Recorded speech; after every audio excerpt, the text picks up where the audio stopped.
Buenos días, queridos amigos, familia de la fe que nos siguen. Qué bueno poder estar una vez más en esta mañana para compartir el mensaje de la palabra de Dios. Que Dios nos siga bendiciendo, nos siga sosteniendo y sustentando absolutamente a todos.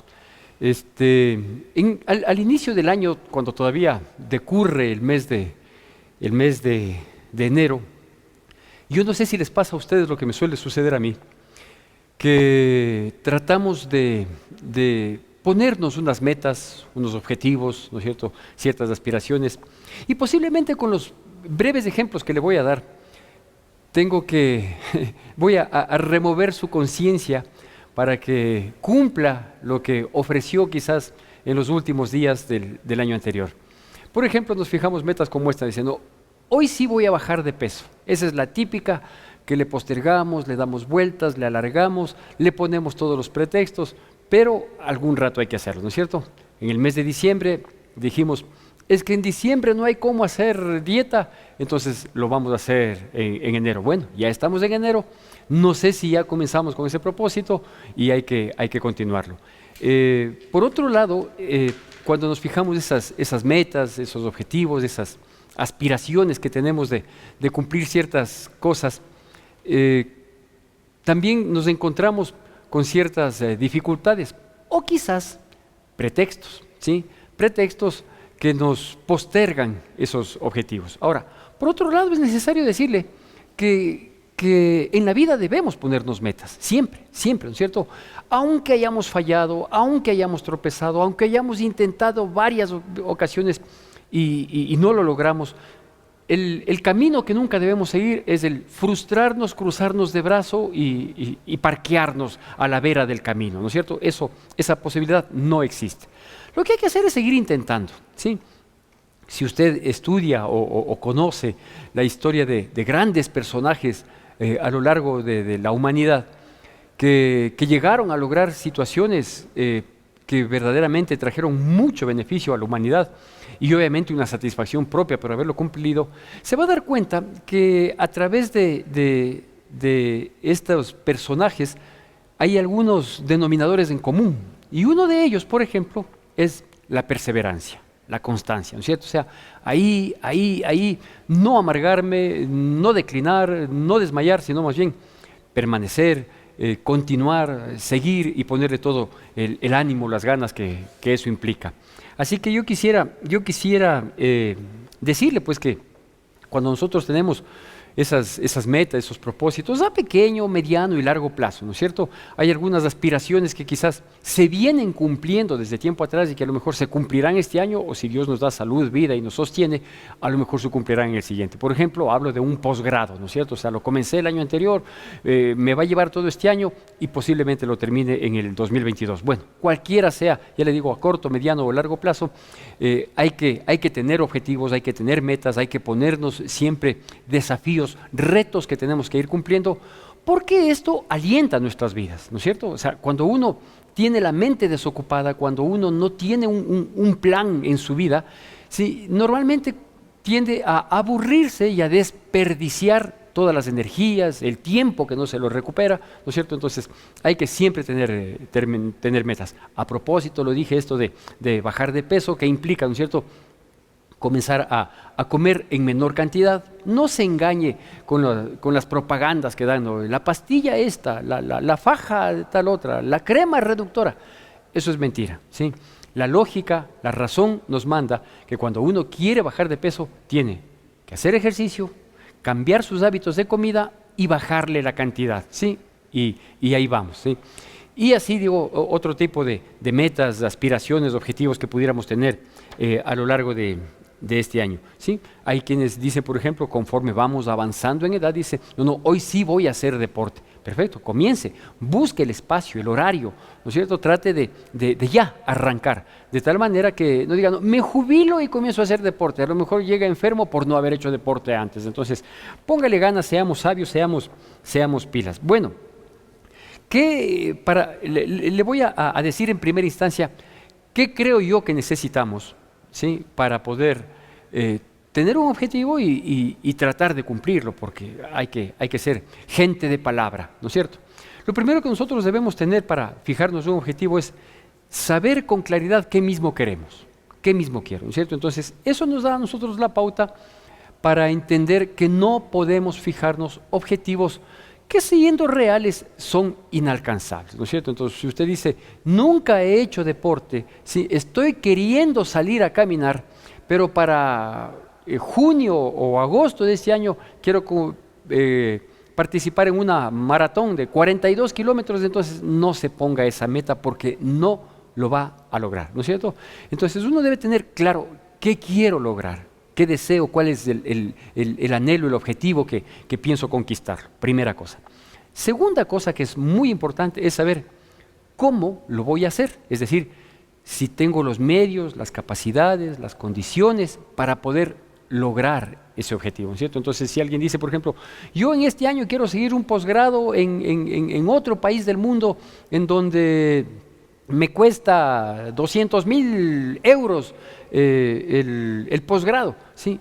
Y resulta que no tengo ahorrado ni un centavo, ¿sí? Yo digo, no, es que yo tengo fe en Dios. Déjeme decirle que está súper equivocado su concepción de lo que es fe, ¿no es cierto? Entonces, el segundo aspecto, el primero es tratar de tener bien claro cuál es el objetivo, qué es lo que quiero lograr. Lo segundo es saber si es que cuento con los medios, ¿sí? Y tengo la condición, las capacidades para tratar de cumplir ese objetivo. Porque cuando me pongo objetivos y no tengo las condiciones, llámense económicas, físicas, qué sé yo, de amistades, del país, de lo que sea, lo más probable es que me quede frustrado, ¿no es cierto? Pero el tercer aspecto, y que en esto quiero hacer un poquito más de hincapié, el tercer aspecto que debemos considerar son estos ponderables, ¿no es cierto? Es decir, un poquito saber si tengo el objetivo, si creo que sé cómo lograrlo, cómo conseguirlo, saber tampoco un poquito avisorar a futuro, ¿no es cierto? Y considerar las consecuencias o los posibles problemas que pudiera presentarse en el cumplimiento de este objetivo. Porque siendo reales, debemos saber nosotros que no hay metas, objetivos, planes que se logran sin dificultades, sin problemas, ¿no es cierto? Que hay ciertas situaciones que pudieran aparecer, algunas podemos advertir, otras no, e inclusive tratar de tomar no solo una actitud de no derrotarme, de no desmayar, sino quizás, si es que hubiera cómo, dependiendo de los planes que nos fijamos, quizás poder ver las condiciones que adquiriríamos, que adoptaríamos, es la palabra correcta, ¿sí? ¿Qué vamos a adoptar frente a circunstancias que sobre la jugada aparezcan, que no las consideramos y que de pronto son tropiezos, son obstáculos o son situaciones que nos impulsan a declinar, ¿no es cierto? Objetivo es objetivo y hay que lograrlo. Pues déjeme decirle que efectivamente para poder lograr un objetivo uno debe tener un verdadero compromiso, ¿no es cierto?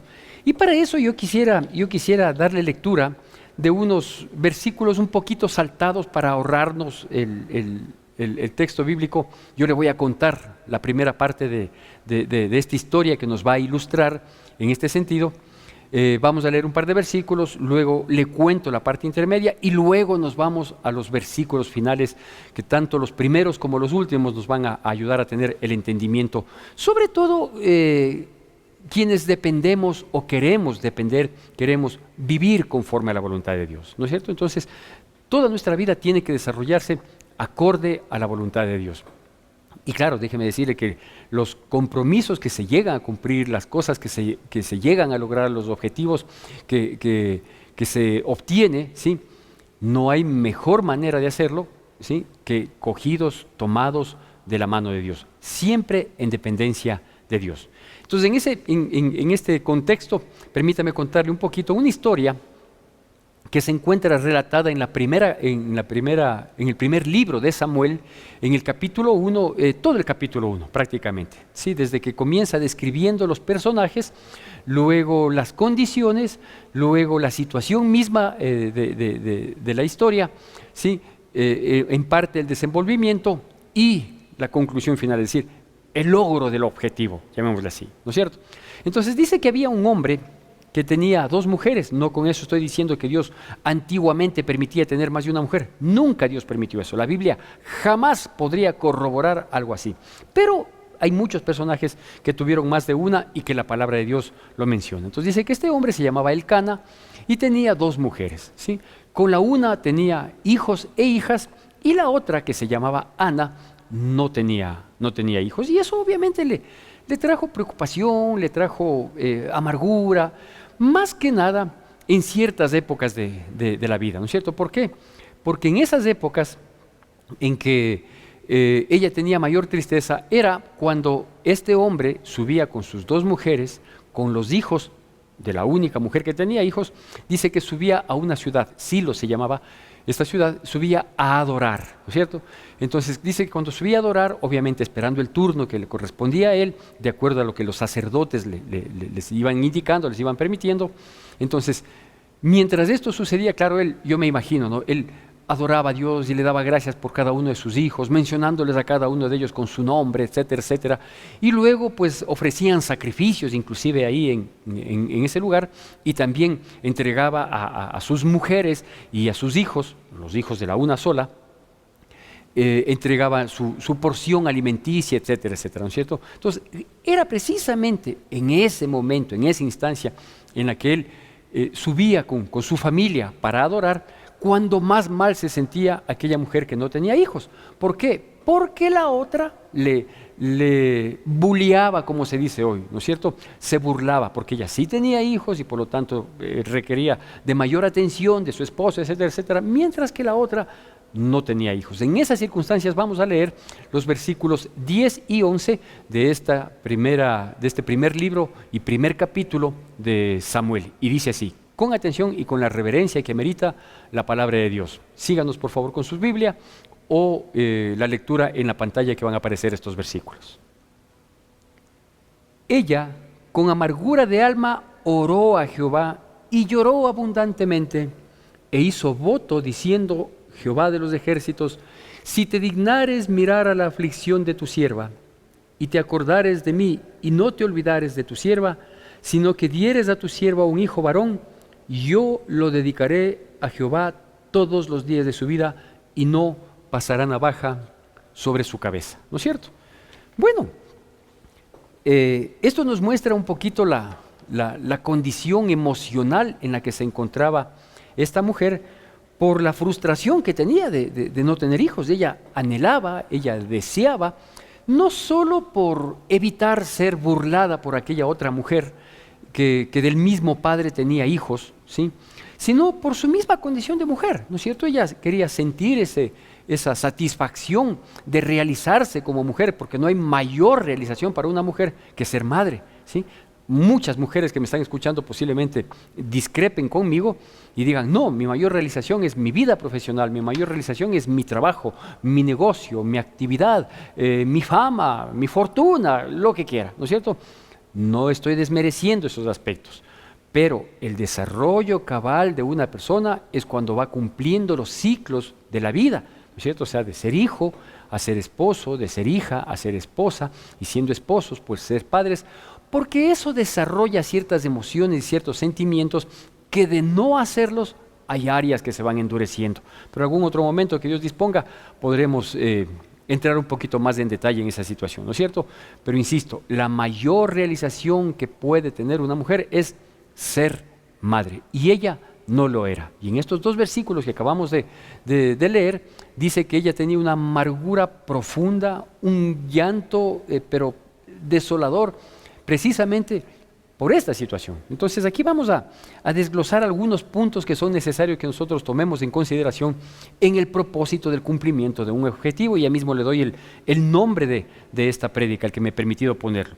El primer aspecto es que efectivamente su condición humana, su condición emocional de aquel momento, fruto de posiblemente de años, ¿no es cierto?, de aspirar a tener un hijo, no lograrlo y mientras tanto soportar la burla de la otra persona. Eso de que pase mucho tiempo en una condición de aflicción, de amargura, de dolor, una persona, que le lleva a la frustración, a la postración emocional inclusive, es crítico, ¿sí? Uno dice, no, no hay por qué amargarse por eso, claro. Una cosa es ver las cosas desde afuera y otra cosa es vivir esa situación, vivir esos conflictos, ¿no es cierto? Tener que soportarlos, ver que uno se siente impotente ante el logro que aspira, ¿no? Y uno dice, ¿por qué los otros sí? ¿Por qué yo no? ¿No es cierto? Y va viendo que otros cumplen, logran, llegan a esas expectativas y cuando uno pues se ve frustrado a pesar de los intentos, todo. A este punto yo le he llamado, y va a salir ahí como un punto destacado, el número 1, ¿sí? Se llama punto de quiebre. Y déjeme decirle que en la vida, pues a veces llegamos con las justas, de rodillas, repletos de lágrimas, con dolor profundo, a esto, a un punto de quiebre. El punto de quiebre marca la diferencia entre todo mi esfuerzo humano, que podría ser una primera instancia, pero todo, es decir, ¿qué no he hecho? He agotado todas mis capacidades, mis condiciones. Creo haber intentado por varios medios, ¿no es cierto? ¿Sí? Y definitivamente las cosas no se dan. Ahí llega en el punto de quiebre, ¿sí? Y luego del punto de quiebre, pues uno tiene que tratar de mirar un camino a seguir. Y obviamente en este sentido, el punto de quiebre está empapado de frustración, está repleto de desesperanza, ¿sí? Pero nos lleva a su vez a una instancia que es necesario, a veces, a pesar del dolor que causa, que es necesario afrontarla, ¿sí? Y es el segundo punto. Este segundo punto le vamos a denominar agotado todo esfuerzo humano. Agotado todo esfuerzo humano. Mire las palabras de esta mujer, ¿no es cierto? ¿Sí? Si la primera, el primer punto le denominamos punto de quiebre porque su condición emocional le llevó a esto, pero mire la condición de esta mujer. Por eso destaqué estos dos versículos. Y en el versículo 11, ella acude a Dios, ¿no es cierto? Y le dice, mira la condición de tu sierva, ¿sí? Y, por favor, no me olvides, ten misericordia, esta circunstancia ya escapa de mis manos. Tú sabes que lo he intentado por todos los medios, sí, pero simplemente esto ya va más allá de mis posibilidades humanas, ¿no es cierto? Entonces, en esas circunstancias, en este segundo punto que es crítico, ¿sí? Agotando todo el esfuerzo, toda la posibilidad humana, ella lo que está tácitamente haciendo es, por un lado, rindiéndose, sabiendo que agotó lo que estaba a su alcance, por un lado estaba rindiéndose, pero por otro lado estaba buscando una salida que ya no depende de ella. ¿Por qué? Porque todo lo que dependía ya lo hizo. Entonces ahora estaba buscando una nueva salida. Esta nueva salida es nuestro tercer punto, y este punto le vamos a llamar el pacto de buscar a Dios. Pacto de buscar a Dios. ¿Por qué? Para quienes tenemos el privilegio de creer en Dios, ¿sí? Para quienes hemos tenido la bendición enorme de que un día en nuestras vidas, posiblemente en ese punto de quiebre, ¿sí? Habiendo agotado todo el esfuerzo humano y sintiéndonos frustrados ante la postración en tales o cuales áreas de nuestras vidas, tuvimos el privilegio de que Dios, de que Jesucristo se cruce en nuestras vidas, ¿no es cierto? Entonces, cuando nosotros nos damos cuenta que Él ha venido a nuestro rescate, por eso se llama o le conocemos como el Salvador. Cuando nosotros sabemos que Él ha venido a nuestro rescate, entonces nosotros sabemos también que hay más de una ocasión en nuestra vida en la que, a pesar de haber agotado, a pesar de tener condiciones y capacidades humanas para lograr tal o cual método o objetivo, y no pudiendo lograrlo, sí, tenemos que hacer un pacto con Dios. Tenemos que hacer un pacto con Dios, porque simplemente los seres humanos terminamos reconociendo, no una, sino varias veces y más pronto que tarde, que no todo lo podemos lograr por nuestra propia cuenta. No todo, ¿no es cierto? O sea, yo he logrado esto, yo he logrado esto otro, yo me he preparado, yo tengo, etcétera, etcétera. Hay un montón de situaciones de las cuales podremos, entre comillas, jactarnos de haberlo conseguido. Pero hay muchas otras que son indispensables, que son importantísimas, que son de vida o muerte inclusive, que no podemos lograr, ¿sí? Ya porque no depende enteramente de nosotros, ya porque nuestra condición nos impide, por lo que sea, ¿sí? Entonces, ¿qué es lo que hay que hacer? Es hacer un pacto con Dios. Si nosotros revisáramos unos 2 o 3 ejemplos de la Biblia, de personajes que viéndose en esas condiciones, ¿no?, en su punto de quiebre, habiendo agotado todo, decidieron hacer un pacto con Dios. ¿Por qué? Decidieron hacer porque sabían que con Dios lo podían lograr, porque reconocieron su incapacidad, su impotencia, su limitación humana, ¿sí? Pero todos esos casos que llegaron a hacer un pacto con Dios y que llegaron a cumplir el pacto con Dios, ¿sí?, todos salieron bendecidos, todos consiguieron lo que querían y fueron más que bendecidos, ¿no es cierto? Uno de esos, por ejemplo, es Jacob, ¿sí? En el temor del viaje que tenía que hacer sin saber si iba a volver o no y en qué condiciones, hizo un pacto con Dios, ¿sí? Y, en fin, hay un sinnúmero de personajes que hay. Enfoquémonos en ella. Ella aquí literalmente estaba haciendo esto, ¿sí? Estaba adquiriendo un pacto con Dios. Tanto así que ocupa un sinónimo a la palabra pacto. Ella dice que hizo un voto a Jehová. Y le dijo, si tú me dieras un hijo varón, yo lo dedicaré todos los días de su vida a ti y no pasará navaja por su cabeza, que era una confirmación de ese compromiso, de esa consagración que se llamaba nazareato, ¿no es cierto?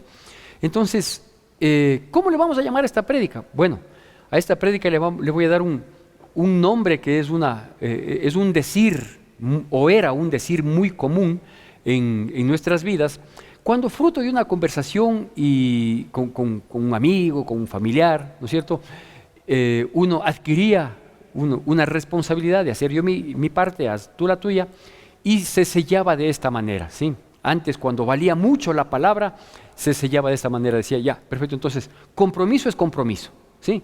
Así le vamos a llamar a esta prédica. Compromiso es compromiso. ¿Cuántos de nosotros en algún momento no nos hemos sentido frustrados por no haber logrado algo que nos propusimos, algo que anhelábamos, algo que aspirábamos? Creo que una persona en mi condición, es decir, en mi edad, ha experimentado varias veces, más de una, muchísimas más de una, precisamente esta triste situación, que es la frustración. Yo quisiera, sí, y no lo logré. Yo esperaba y no se dio. Yo aspiro a y nunca llegué, ¿no es cierto? Frente a ese tipo de situaciones, digo, la situación emocional nos lleva a un punto de quiebre y obviamente nos damos cuenta que a pesar de haber agotado la condición humana, ¿sí?, por todos los medios propios y valiéndome inclusive de apoyo de otras personas, de otras situaciones, no lo he logrado, ¿no es cierto? Entonces, ¿qué es lo que nos hemos visto abocados a hacer? Insisto, quienes por su infinita misericordia hemos sido tocados, salvados, restaurados, ¿sí?, acercados a Dios. Lo que hacemos es hacer un pacto con Dios, ¿sí? Y como le digo, hacer un pacto con Dios es la metodología más segura que nosotros podemos tener precisamente para lograr estas metas, estos objetivos, estos desafíos muchas veces que nos ponemos. Pero yo le decía al inicio de esta charla que cuando uno se pone un objetivo, uno debe considerar 3 aspectos, ¿no es cierto? El uno era tener bien claro qué es lo que quiero, ¿sí?, qué es lo que pienso lograr. El segundo es ver si tengo los medios, las condiciones para lograrlo. Y el tercero, que es el que quiero destacar una vez más ahora, es avisorar un poquito qué podría pasar. Es decir, las consecuencias que acarrearía, ¿sí?, al hacer este compromiso, al hacer este pacto, al hacer este voto como ella, ¿no es cierto? Entonces, fijémonos un poquito estrictamente en esta historia, ¿no es cierto? Ana no tenía hijos, ¿sí?, lo había procurado por mucho tiempo, tanto por su satisfacción de desarrollarse plenamente como una mujer siendo madre, y luego también para evitar la burla de la que era objeto constantemente, pero de manera especial, justo cuando se subía a adorar a Dios, ¿no es cierto? Entonces, en vez de tener esa predisposición de alegría, de gozo, de felicidad, de regocijo al adorar a Dios, para ella era una amargura, porque era la época en que más se le burlaba su rival, ¿no es cierto? Entonces ella se da cuenta y dice, sí, efectivamente, he llegado a un punto de quiebre, mi amargura es grande, he agotado todas mis posibilidades, voy a intentarlo, voy a hacer un pacto con Dios. Y compromiso es compromiso. No hay vuelvo a luego, no hay vuelta atrás, ¿no es cierto?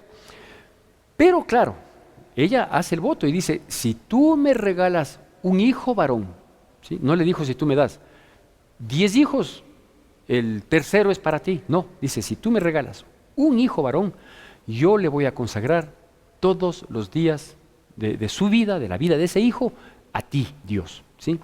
Y tanto le voy a consagrar que no va a pasar navaja por su cabeza. Es decir, una manera de demostrar la consagración en esas épocas era que no se corten el pelo, ¿no es cierto? Entonces a esas personas se les llamaba nazareos, eran los consagrados a Dios y que tenían esta manifestación externa, ¿sí?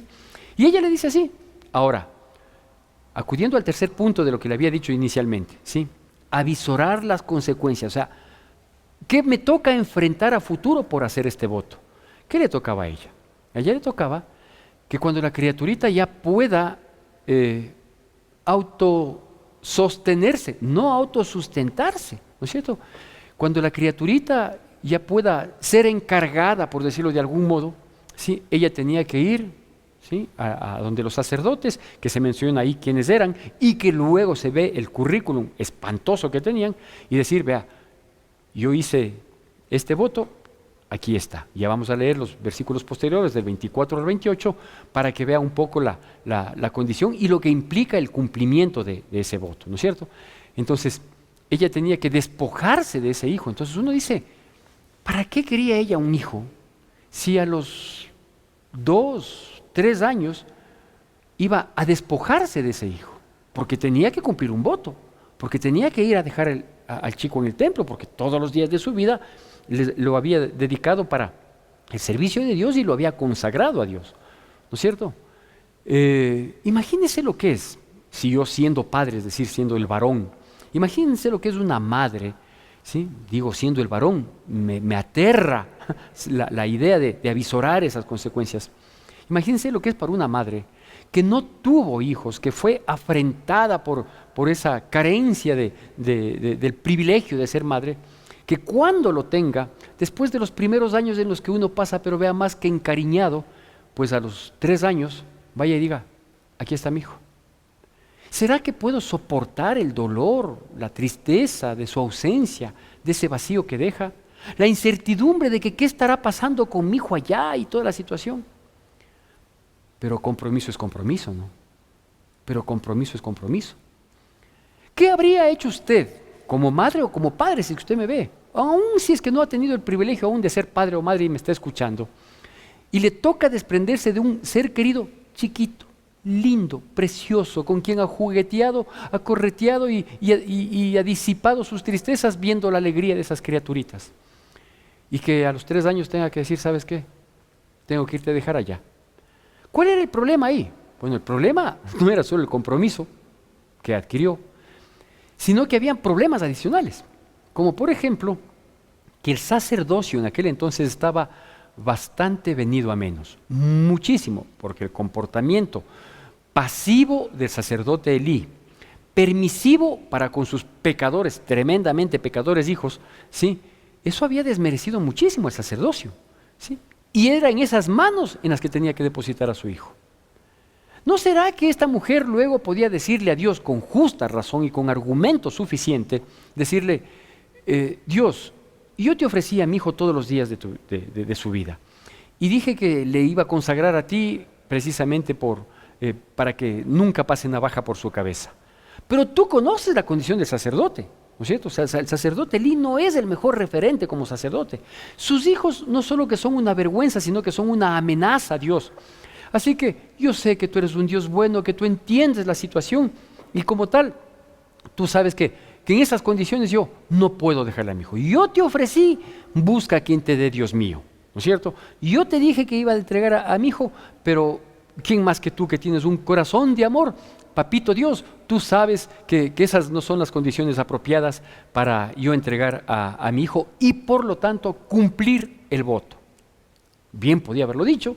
Creo que si alguien da una justificación de esa naturaleza, muchos de nosotros, si no me atrevo a decirlo todos, pero muchos de nosotros diríamos, tienes razón, o sea, por favor, si Dios no es un Dios que esté demandando precisamente el poner en riesgo nuestras vidas y por aquí y por acá. Sí.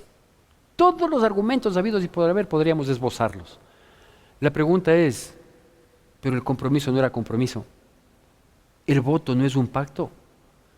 Una. Y la otra es, tú me pediste que yo te dé un hijo varón. Y yo cumplí mi parte. Yo he hecho mi parte. Tú me pediste un hijo varón y yo te di un hijo varón.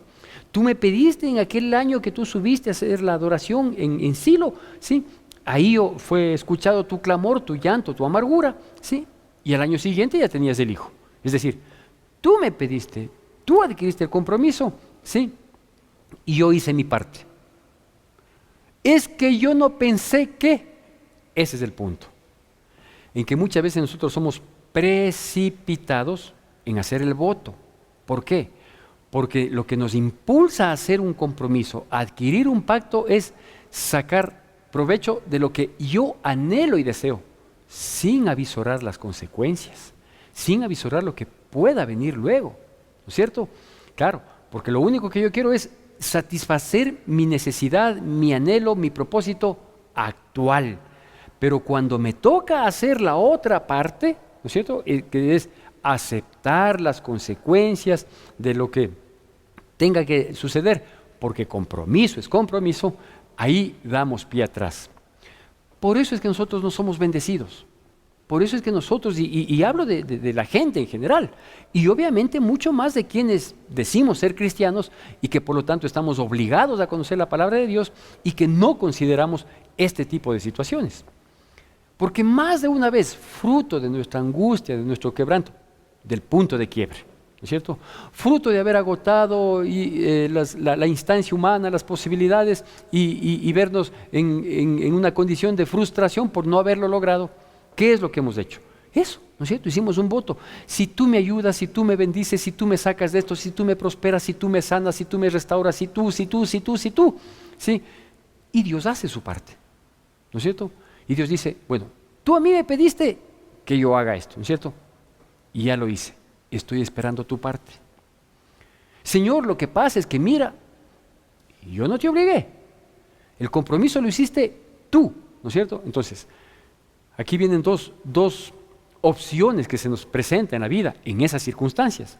La una, que Dios hace su parte y nosotros, bajo cualquier pretexto justificativo o argumento, terminamos no haciéndolo y nos quedamos tranquilos porque creemos que nuestra argumentación es entendida y aceptada por Dios, lo cual no es así. Dios acepta los compromisos que se cumplen. Y la otra es que, habiendo adquirido varios compromisos y no los hemos cumplido, nos damos cuenta que las bendiciones no llegan, nos damos cuenta que las situaciones no se dan, nos damos cuenta que las puertas se cierran, nos damos cuenta que nada nos sale bien, etcétera, etcétera, y decimos, pero Dios mío, ¿por qué no? Dios dice, porque varias veces has adquirido un compromiso y no lo has cumplido, de tal manera que como no eres una persona de palabra, yo no soy para hacer pactos ni compromisos contigo. Porque si te hago el favor, luego te olvidas, luego argumentas, y luego esto, y luego esto otro. ¿Qué hizo esta mujer? Bueno, aquí vienen los siguientes versículos, igualmente con la debida atención y con la reverencia que amerita la bendita palabra de Dios. Esta mujer, valiente, dispuesta, parece que ella supo manejar sus lágrimas. Y dice así, 1 Samuel, capítulo 1, versículo 24 al 28, la palabra nos dice así. Después que lo hubo destetado, le llevó consigo con 3 becerros, un efa de harina y una vasija de vino, y lo trajo a la casa de Jehová en Silo, y el niño era pequeño. Y matando el becerro, trajeron al niño a Elí, y ella dijo: oh Señor mío, vive tu alma, Señor mío, yo soy aquella mujer que estuvo aquí junto a ti orando a Jehová. Por este niño oraba, y Jehová me dio lo que le pedí. Yo pues lo dedico también a Jehová. Todos los días que viva será de Jehová. Y adoró allí a Jehová. ¿No es cierto? Vea, con todo el dolor, la tristeza, la angustia, la zozobra que implicaba despojarse de una criaturita. Aquí dice, el niño era pequeño. Vea, usted considere cualquier edad de niño pequeño. 3 años, 4, 5, 10, 12, cualquier edad. ¿Sí? Despojarse de esa criatura. 1, 2, entregarle al sacerdote Elí y a sus malvados hijos. Terrible, pero ¿sabe qué? Compromiso es compromiso, ¿no es cierto? Y ella dice que fue efectivamente, y dice que era pequeño, y por eso yo me permití decir 3 años, ¿sí? en el relato, porque dice que él era destetado, o sea, ya no dependía del pecho de su madre. Eso significa destetado.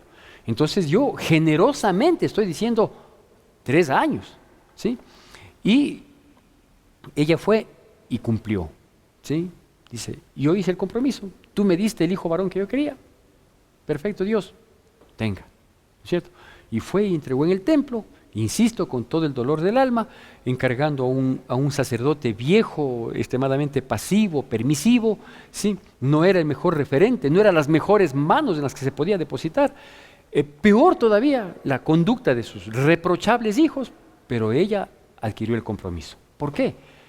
Porque la Biblia dice allá en el libro de Eclesiastés, capítulo 5, versículo 4, respecto de los votos, de los compromisos, que muchas veces terminan siendo hechos al apuro, con ligereza o simplemente mirado desde la ambición humana, sin contar la condición de parte de Dios, ¿no es cierto? Dice así: cuando a Dios haces promesas, no tardes en cumplirlas, porque Él no se complace con los insensatos. Cumple lo que prometes. Le repito, cuando a Dios haces promesas, no tardes en cumplirlas, porque Él no se complace en los insensatos. Cumple lo que prometes, ¿no es cierto? Y así como le hago ese énfasis de cumple lo que prometes, aquí voy a decir, y ella adoró a Dios, porque una manera de adorar a Dios es cumplir el compromiso y el pacto que nosotros hacemos con Dios, para que Él nos bendiga del modo que solo Él puede hacerlo, ¿sí? Y para que nosotros podamos lograr cumplir nuestros objetivos, lograr nuestras expectativas. A veces inclusive Dios supera esas expectativas. En el caso de Ana fue exactamente así, porque Ana tuvo más hijos. Ella le pidió 1 y Dios le cumplió, ¿sí? Ella entregó, cumplió su parte y Dios le dio más hijos. ¿Quiere usted adquirir un compromiso de adorarle a Dios? Pues cumpla su pacto. Si yo le habría preguntado antes de compartirle este mensaje, le habría preguntado, ¿cuántos de ustedes quieren ser bendecidos? Que es algo muy típico en las reuniones presenciales, ¿no es cierto? Uno comienza y dice, ¿cuántos quieren ser bendecidos? Y hay toda una voz que dice, amén. Y si uno levanta la mano y pregunta, ¿cuántos quieren recibir lo mejor de Dios en el año 2021? Hay varias manos que se levantan acompañadas de un amén, de un aleluya, de un gloria a Dios, de un alabado sea el Señor, ¿no es cierto? Las iglesias vivas, obviamente, ¿no? Porque en las iglesias muertas dice, ¿cuántos quieren ser bendecidos? Y la gente dice, sí, pero bueno, estoy hablando de los vivos, no de los muertos, ¿sí? Entonces, en esas circunstancias, todos queremos ser bendecidos. Bueno, póngase un objetivo, vea si es que tiene las condiciones para lograrlo. Y si quiere asegurar el cumplimiento de ese objetivo, pues hagamos una cosa. Hagamos un pacto con Dios, pero cúmplalo, bajo cualquier circunstancia. Es preferible no prometer y no cumplir, y mucho más con Dios. Pero lo que sí le aseguro es que todas las personas, tanto las que constan en la Biblia como las que constan escritas en el libro de la vida, que hicieron un pacto con Dios y cumplieron a cualquier costo, han sido no solo bendecidos, no solo victoriosos, no solo vencedores, sino más que vencedores, más que victoriosos y más que bendecidos en Cristo Jesús. Y ese es el anhelo que Dios tiene para cada una de nuestras vidas.